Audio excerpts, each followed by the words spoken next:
This is the Grapple Dry Show, episode 38. Sean Harvey.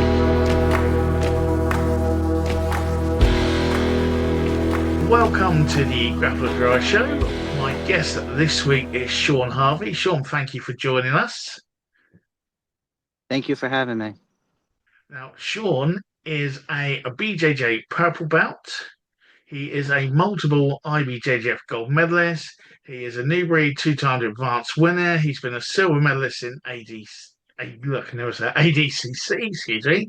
And he is also a combat veteran who was deployed to Afghanistan, among many, many other things that we're going to sort of go through his journey today. So thank you for taking the time today. And our first question for everyone who's it's their first time on the show is, where did it all begin for you, Sean? Okay, so thinking about it, I never watched a lot of like TV growing up. So I think, well, the one thing I did watch was professional wrestling. So I want to say that it started with professional wrestling and the showmanship and all the athletics of it. And eventually, Brock Lesnar, big WWE star, went into the UFC, and then I was hooked on the UFC for the longest time, and that's what led me to jiu-jitsu. Excellent. So was it something where you thought, I'm gonna go and take a class in that, or had you was there a gym near you, maybe friends were going, or what how did you get drawn into that gym for the first time? So what ended up happening is I joined the army, and in the army, Mhm. throughout basic training, we had our first like taste. They called it combatives, which was pretty much ground grappling, and I loved it. It was great. But once I got out of basic training, I got to my duty station. I deployed right away to Afghanistan, so I didn't really get a chance to look at local gyms in Hawaii. I was deployed. I was stationed in Hawaii, so I didn't get much of a chance to find any jujitsu places. My mind was everywhere else. But when we got deployed on our off time, my platoon sergeant was I don't know what belt he was in jiu-jitsu anymore, but he was pretty good. So we trained a lot. He would teach level 1 and level 2 jiu-jitsu or combatives, and I would help him out with those classes.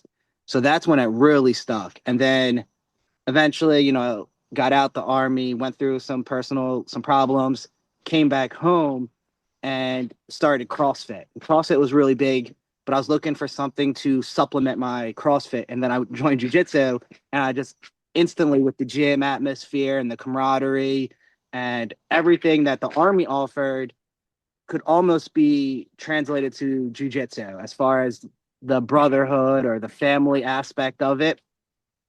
And my current gym right now is really big on that. Like, we're all very tight, niche. Maybe niche isn't the right word, but we're very close. It's very family oriented, which is something that I think is huge within the jiu-jitsu community, is finding that place where not only are you accepted, but everybody's accepted. So you have all different walks of life coming in, and you're friends with everybody, and you really have that family atmosphere. Excellent. So how did it differ then? So first of all, obviously within the army, you got these combative training. Like you say, there was a lot of sort of grappling stuff on the ground. How was that for you? 'Cause obviously, army training, well, I've never done it, but I can guess how hardcore it is. Like from things I've seen and from film and TV and friends who've been in the army and stories I've heard. So so you're going through that, and then learning to shoot a rifle is one thing, but like the grisly hand to handness of it, if you've not done anything like that before, how did you find that initially? It sucked. It was the worst thing ever. I remember for to get our level 1 cert in combatives, you had to clinch your opponent as he's punching you in the face. And I remember just getting lit up like a Christmas tree. It was bad. And one of the guys on the sideline was like, dude, you need to move your head. You're going to get hurt. And I was like, yeah, I don't know what I'm doing. And then I would get body punched and a head punch. And eventually I would clinch them and get the underhooks and be good. But man, I did not like getting punched in the face. I just not built for that in the slightest bit.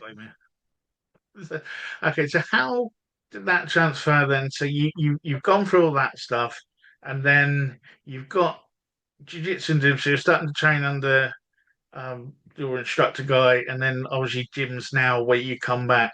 What was that? Obviously, it's different cultures. I mean, how did you cope with that initially? Because I can imagine how you're rolling in the army to then walking into a gym and rolling in there might not, there might not be as many punches in the face, maybe. Yeah. So the difference between the Army combatives and the Jiu-Jitsu program is very different. I feel like both incorporate self-defense, but the technical side of jiu-jitsu at a typical jiu-jitsu gym was a lot more than what they did in the Army. They didn't really, like I said, it was very self-defense oriented. So in my current gym school, the technique breakdown and everything that we're learning is far more advanced than anything that they offered in the Army. Okay. So how are you finding that then? Because obviously you've gone in from a hand to hand grappling kind of thing now into a jiu-jitsu gym where, like you say, there's different holds and the whole technical aspect of it. Was that something that you were slightly used to, or was it a whole new game that was it new tools you're adding to your belt, should I say? It was a whole new game. The gym that I'm at right now is tough. It's a great gym. We compete very well. Our kids program is top of the food chain, I would say. And going from something that wasn't like the Army training for combatives and the jiu-jitsu side of it wasn't as gritty and tough as it is now. Right now, it's really like, let's go. We got an hour. We're going to grapple for a whole hour, very little breaks in between.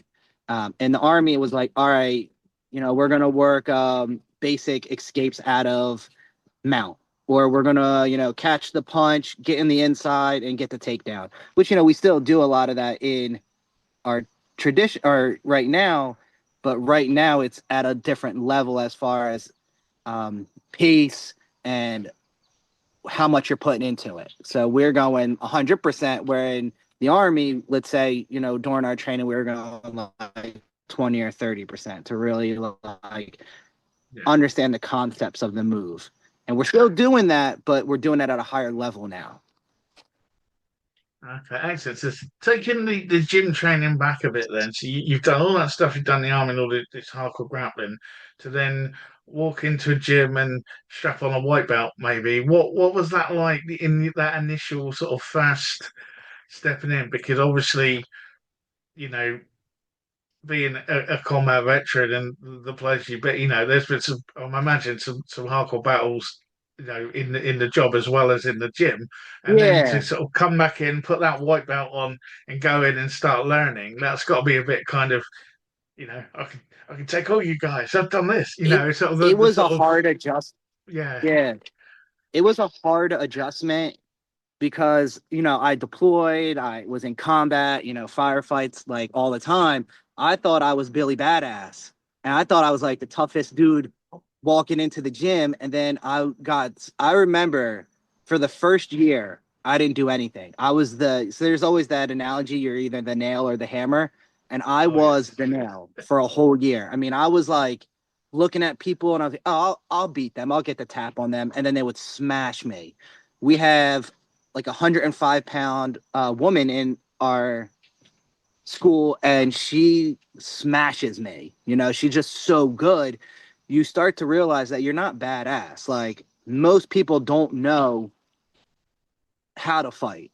And I realized that very quickly, that even though I had this like badass image, or not image, because I look like McLovin from Superbad, but I thought I was tough because I was in the Army and I was infantry and I deployed. And then I realized very quickly that's not the case.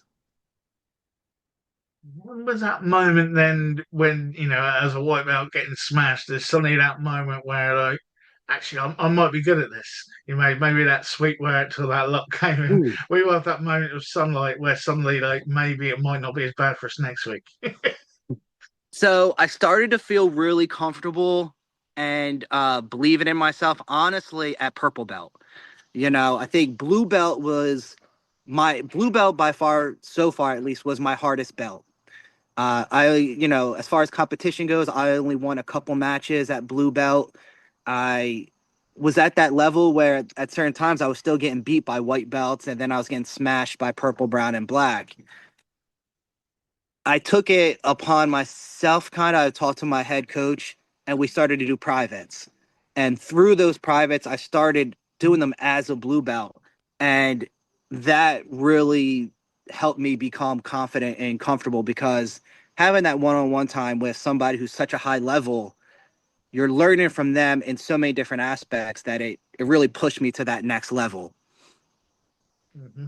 So, as a purple belt, then, how does that feel now, looking back at those two blood-soaked belts from previous to where you are now? How are you feeling in yourself now? Because obviously you started helping. You were saying about like you're coaching the younger kids as well now. As Yeah. part of that. How does that feel now where you are and sort of where you're looking to head? Yeah, I love teaching, coaching, and all that. I love cornering our members or the athletes in our gym in competitions. It's probably the most rewarding feeling as far as jujitsu goes so far. But I'm sorry, my son is bugging the shit out of me. That's right. Um, There's more inspired inspiration tours. Okay, go away. Sorry, you could cut all that. That's Um, right. or That's you can right. keep it. It's fine. So yeah, coaching and being able to pass the knowledge down that I've learned from my coaches is really cool. And then you start to kind of understand that like jujitsu really is something that you've learned from decades. So my coaches, my professors have learned from their professors who've learned from their professors. And now we're putting that knowledge on 4 year olds to 13 year olds, and like the history of these moves being passed down is really, it's pretty amazing to say. No, excellent. And how have you found it now then? Because obviously you were saying that as a blue belt, you weren't, competitions maybe weren't your thing at that point, but now you seem to be, you've got your super fights and with a possible title match maybe coming up. You've got your IBJJF medals. You've got the New Breed Tournament, ADCC. Got it right that time. I always want to say ACDC. It's just years of saying it. But, how was that? I'm guessing this is a confidence thing, it's an ability thing. How does that go from being the blue belt who, might get a medal here or there to suddenly now, you're driving forward as a purple belt? Yeah. Well, a lot played into it. I took my training more seriously. I started eating a lot better. I just put in a lot of mat time. I was doing strength and conditioning on the side, and I was training jujitsu maybe 2 times a day, throwing in the privates in there, off hours with other guys, just always looking to improve in the areas that I was the weakest at. So I work here and there wrestling with one of our top wrestlers in the gym. Um, you know, I'll let people take my back and then I'll fight off from that position and really work in those bad spots so that when I do compete, I'm so used to being having somebody on my back that I can survive there as long as I possibly can. Or maybe I can defend the choke and then reverse the situation, end up on top, create a scramble, look for my go-to moves. Um, so it was just, I had a goal. My first goal was to win a gold medal essentially in jujitsu. And then once I accomplished that, then it was, all right, let's get here, here, here, here, and here, and we're hitting those strides where my goals are becoming accomplished with the help of my team and everything, because you can't do it on your own. You need your training partners and your friends to be there to help push you and essentially fuck you up on a regular basis so that you can improve. I don't know if I'm No, allowed no. to curse in here, so I'll have to watch Oh that. no, no, it's fine. It's all right. Okay. Don't mind. I always list it as not for young people, but or warning anyway. Okay. No, that's all fine. Yeah, don't worry about that. So it sounds like it's that attitude, it's that focus that you sort of developed in that, and you sort of said in previously in that you feel that jujitsu has been a real positive thing as in you for your mental health and your Yeah. drive and all that. I mean, would you like to talk a little bit more about that? Yeah. So, I have like PTSD, depression, bipolar. So I found that the community within jujitsu has helped me tremendously. Not, I don't know so much. Obviously the physical activity helps a lot as well, Yeah, but that community, like it's very hard not to become close friends with these people because you're trusting them to not kill you essentially. So within that trust and spending all that time with them on the mat, you just get to know them. And I've developed some of the best friends that I could have ever imagined through jujitsu. And with that, they've become such a strong support system with me that they've almost gotten to the point where they can tell that, like, all right, he's not doing so well. I'm gonna talk to him on the side, or I'm gonna reach out to him and say, like, hey, what's going on? And you don't always want to talk about it, but having people reach out to you like that is just so significant that it makes it hard to ever go away from. I could never imagine myself not at the school that I'm at right now because of the relationships that I've built. Even if I never did jujitsu again, I feel like those relationships I've built would never go away. excellent. What message would you give to anyone then? Because there'll be people listening to this who are in gyms now and just getting on with it and can relate to this. And there might be other people listening to this who are still maybe trying to find their gym or even getting the courage to go into a gym.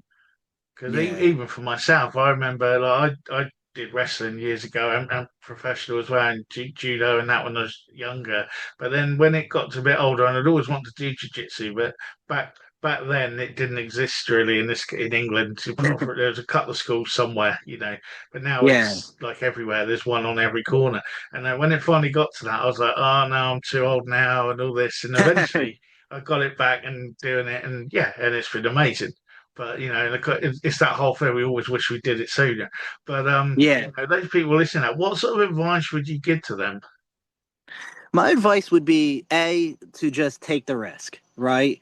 If you go to the right gym, you're not going to get hurt. Like, nobody's going to get hurt. Nobody's looking to hurt you. Um, Shop around to different gyms, right? Like, don't jump in first with the first gym you go to, maybe, unless you're like 100% comfortable and everybody's great.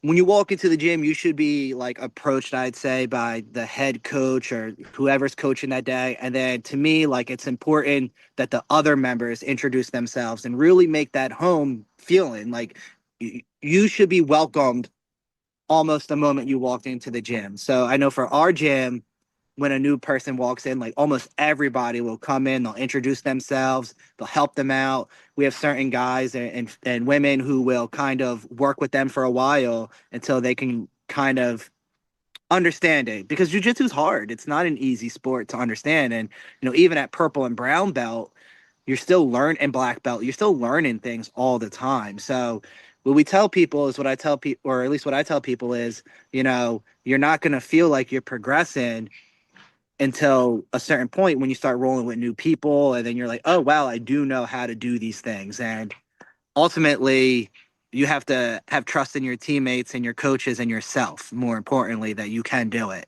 um, I don't think there's an age limit. We see people all the time online who are in their 60s and 70s who are stepping on the mat for the very first time, and that's the coolest thing, you know what I mean? Because at that point in your life, you have a goal, you have an ambition, you have a desire, you want to, for whatever reason you're doing it, and that is admirable.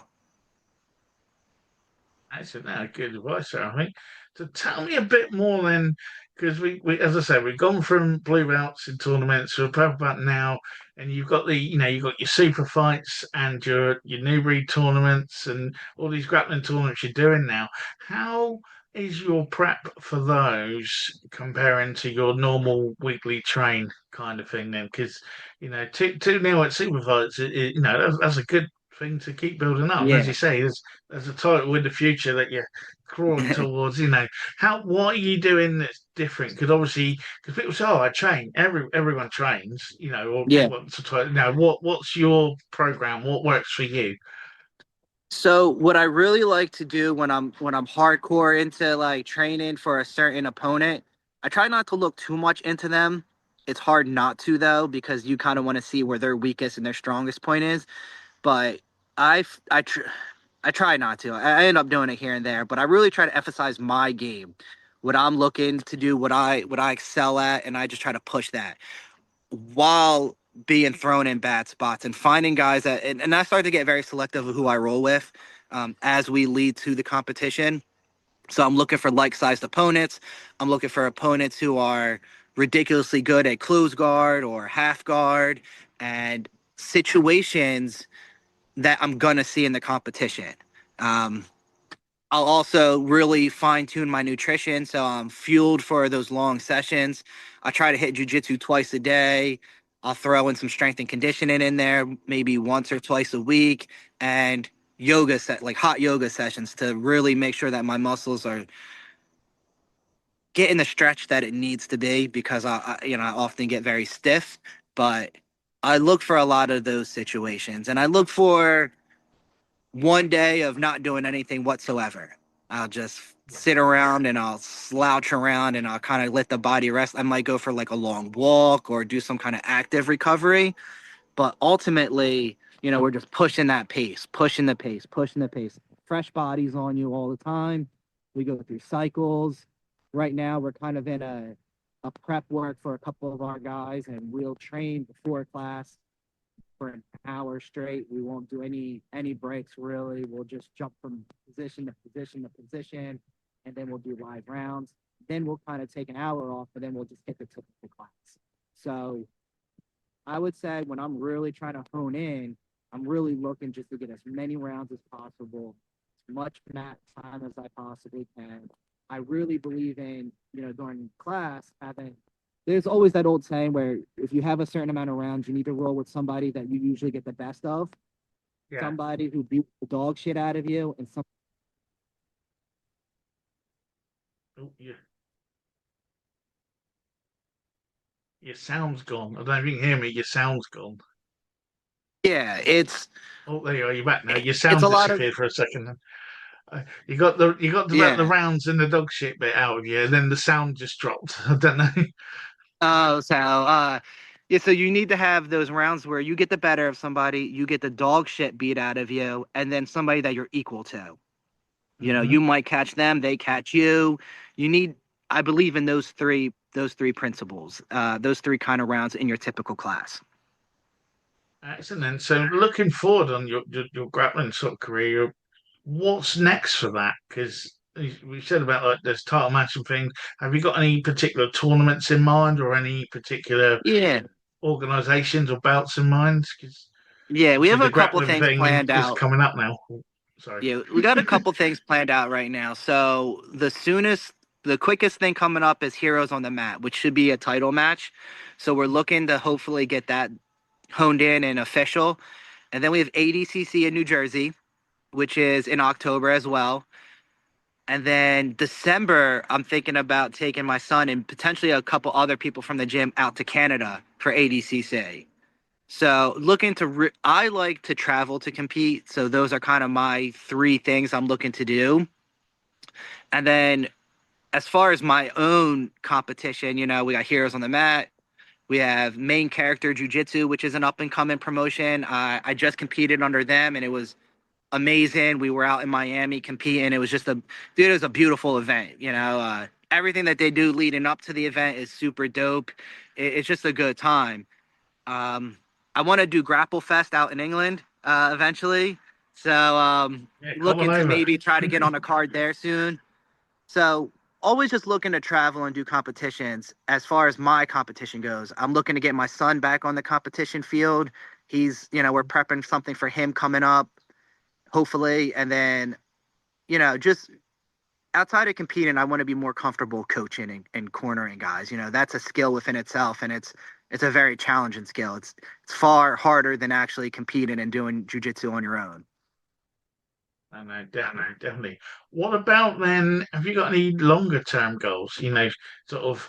Obviously, we're perfect now. Obviously, there's a brown and a black somewhere down the road or whatever. But have you got any other targets along that road? Any other sort of things you want to do or achieve? um, The goals that I have specifically are really like I want to take a gold medal in ADCC, and I want to see my son and all of our kids and all of my teammates who want to compete, and I want to be able to help them as much as I can. So long term, I would say is becoming a better coach, becoming a better corner, and really giving back to the team that's given me so much. Hmm. No, excellent. That's all good. So, what other plans do you have then? So, 'cause obviously, this is where you're going. You've got the grappling thing now. What are you doing now to sort of bring that more interest to push yourself? Because a lot of people sort of say, "Oh, I've been going to."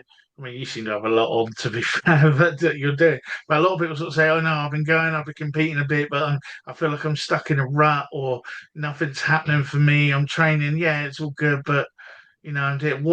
What advice would you give them? I like the traveling part because obviously, especially if you're staying in the same tournaments, you're probably fighting the same people. I Yes. think that's the same wherever you are in the world. But what other advice would you give sort of to people?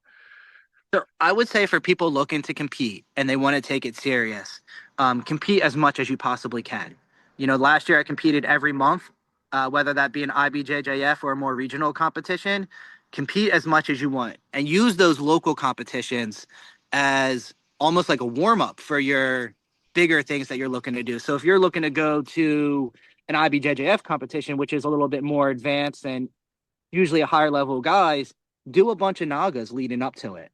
Do a bunch of the regional things, the grappling industries, the I don't know if you have those out in England. I'm pretty sure probably you do. Yeah, we've got um similar things. Yeah, I know what you yeah, mean. so look Yeah, for those things and look for your opens. If you want to go to trials for ADCC, you got to compete like a ton and you got to travel for the same reason that you said. Like if you are competing against the same people every time, like I don't want to spend $100 to compete against the guy who's either beaten me 100 times or I've beaten 100 times. Well, maybe if yeah, he's beating me 100 times, I'll still want to compete against him because I want to get my win. But yeah. I don't want to like face the same people over and over again. So if you have the opportunity to travel, take it, and don't be afraid to compete. You're gonna lose. You're gonna lose a lot. I lost everything at blue belt, and I'm not even a high level grappler. I do very well, but I'm not like I'm never gonna be a Gordon Ryan or a Craig Jones or something. But I could be the best version of me. Hmm. And in jujitsu, if I'm looking to become a better competitor, I got to compete and I got to be uncomfortable in spots and I got to keep pushing and pushing and pushing. And also like as a coach, I can I can't ask my son or the athletes in our gym to compete if I'm not willing to go do it. So you have to lead by example. So I have to go out there and I have to lose those matches and I have to show my son and the other athletes, like, this is how you handle a loss. Like, it's okay to lose. You just get up the next day, be grateful you didn't get hurt really bad, and figure out what you did wrong and, work on those areas. But you also have to show, I have to show my son how to win gracefully, right? Like, it's great to win, especially as a kid. When you win, you're so excited and everything, but you got to kind of take it like you've won before. You gotta lose as well as you win. I like that. But yeah, all about the respect in it, not just like the cheering of it and stuff. Because yeah, you do see that sometimes, and I think the Yeah, arrogance sometimes comes before the competition and the spirit of it. Um, yeah, and nothing hurts more than going into a match or a competition and being like, oh, this is, I'm looking at their smooth comp record. And I tell people all the time, don't look at the smooth comp records as something. It's not a big deal because you don't have IBJJF under smooth comp. You don't have super fights under smooth comp. So you mm, might face a guy who has 100 losses in smooth comp, but he's got 100 wins in high level super fights and stuff. So you go in there yeah, thinking, oh, I'm going to smash this guy. And then he beats the piss out of you. And now you're like, oh shit, I suck. And then your confidence is lost. So you got to be able to take the L's and move on and kind of learn from those mistakes and not get overconfident. no, no, definitely. No, I like that. So, what advice, and as a coach now, you talked about the competitions and how like what you're saying about instilling that into your um your students. I think that is amazing. That is a really good thing because yeah, you do see it on the mats, and dare I say it, you often see it even worse. I've seen some horrible shouting from parents who are a little bit too into the fight with Yeah. their kid or what they might be saying about the other kid. You know, it's just like you're I like, come on, guys, you're the parents. Yeah, so my advice to the parents would be jujitsu is very hard. There's a lot of things that play an effect. My son is 45 pounds. He's 7 years old. Like, I don't expect him to really do all that well against an 80-pound kid. Mm, So when parents are like yelling at their kids, like, hey, you got to do better, you got to do better, it's like, well, there's a lot in play here. The kid went to school all day, potentially.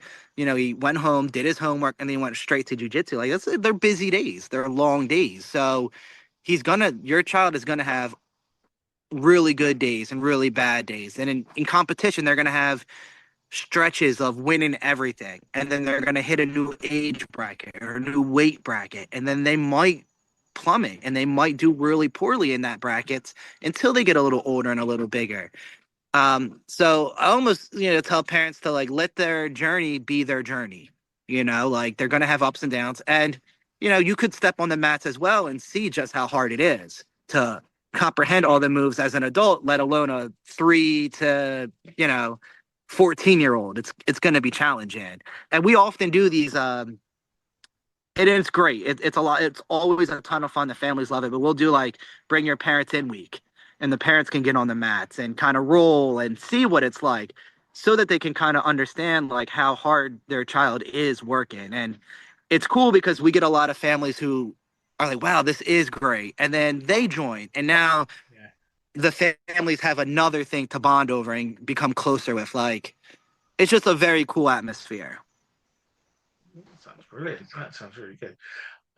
So if anyone was listening to this as a parent, because we talked about encouraging older people to gym, because a lot of parents now, it's probably the same in America. Over here, if you mention jiu-jitsu or wrestling, whatever, or grappling in general, they think either WWE or they Google jiu-jitsu and see someone getting dumped on their head in UFC or something, and then they go, I don't want my child doing that. What benefits do you would you say, if a parent's worried about their kid doing this, they're going to get hurt, what benefits outweigh that? What would you say to those parents? I would say a few things. I would say, at the end of it's a martial art. So, the confidence that your child is going to get from jujitsu is going to be next to none.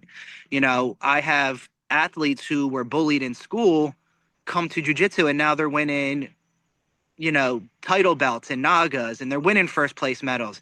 And their confidence is soaring so much that they're not the same person they were a year ago because now they know like, oh, if I go to school, nobody's going to mess with me because I know how to defend myself. So I would say the confidence and the social aspects of jujitsu for your child is important. And then I'd also say it helps them deal with high stress situations, even at a young age.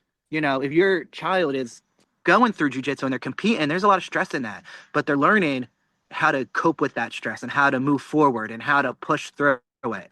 So that when they are in school or they're in a real social situation where the stress is high, they've been there before. They've been there at so many different levels within their journey of jujitsu.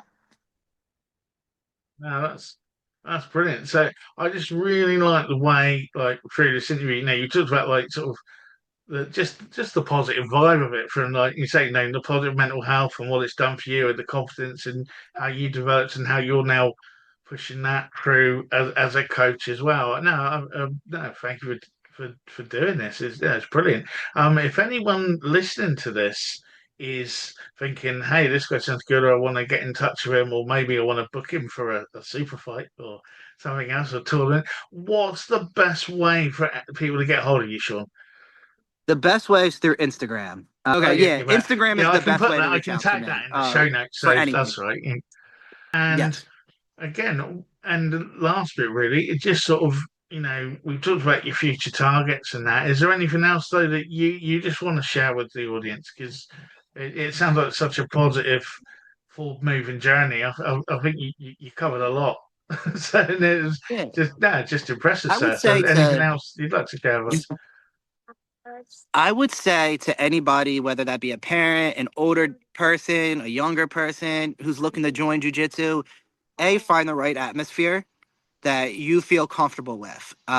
If you have to like sit out and watch a class before you join, talk to the head coach and do it. I would say don't be afraid, right? Just try it. No, find the right demographic too, like if you're 45, find a gym that has a little older skew in there so that that people aren't going to send a heel hook on you because they got to go to work tomorrow too. Um, and enjoy it. Have fun. Ultimately, have fun. Make friends. It's going to be very hard not to make friends. Enjoy yourself. You don't ever have to compete. You don't ever have to do these crazy things. But if you're looking to do jujitsu for fitness, there's no better fitness that's going to get you conditioning up and things of that nature because jujitsu works all aspects of your muscles and your conditioning. If you're looking for self-defense, jujitsu is perfect for it. If you can last 5 minutes against a trained jujitsu guy, you're going to last 30 seconds because that's typically how long a fight will last outside in the street. You're going to be golden. So try it. If you're interested in trying it, just try it. It will be worth it at the end. Wise words. No, thank you very much. So again, thank you for taking the time to join us this week, Sean. It has been an absolute pleasure. Yeah, thank you for having me. Do you want to say something? Bye bye. I don't know if we actually saw him, but yeah, thank you for having me. It was a good and I enjoyed it. Thank you once again to Sean for joining us today, and we wish you all the best in your future. Now, as we turn our attention to next week, we will have another exciting guest for you. But in the meantime, keep up to date with us at the grappleofyoureye.com. Also, if you'd like to watch, you can check us out on YouTube, where new episodes drop every Thursday, 7 a.m. UK time. And if you'd like to listen, you can check us out on Spotify, Audible, and all the other podcast apps, Podcatcher, Apple Podcasts, all of them. We're there. You can find us. And please give us a like and a review because they really do help push us up the rankings and help us be discovered by more people. Those little things really do make a huge difference to us. But as I say, I've been Brett Summers. This has been the Grapple with Rye Show. We'll see you next week. So stay safe and stay on the mats.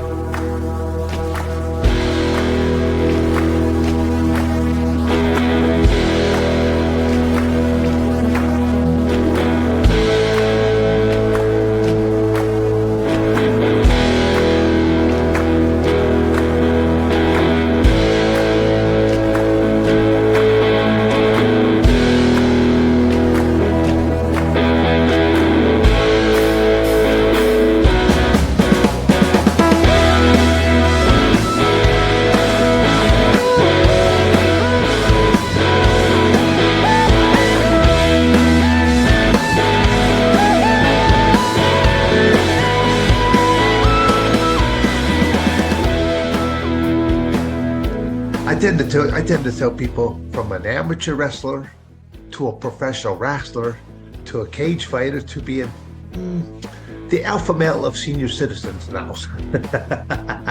I would definitely recommend BJJ. I say quite frequently, I think it's really helped Clay.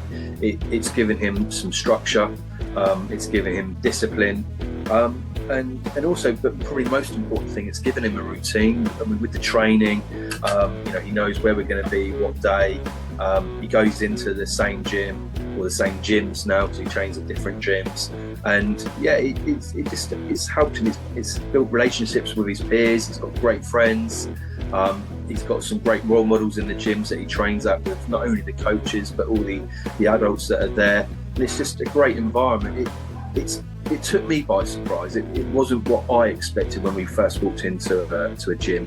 And it's interesting in that there are a number of tournaments that are promised and organized with the Future Federation. And in one of them, there's a clause there will be tournaments with strikes involved, but they will be held under different regulation. And I saw that, and I completely missed that the first time I read that document, right? And I'm going, holy cow. I think that our forefathers, our founding fathers, they had the wisdom to see that a competition rule was going to drift away from the reality of combat, and that a rule set with strike was necessary in order to maintain that foot in reality. When I qualified for the Olympic Games and being the first female in wrestling for New Zealand, yeah, I think that really took the cake. I think that was the best feeling ever, and I think about it often still, and it still makes me feel really good.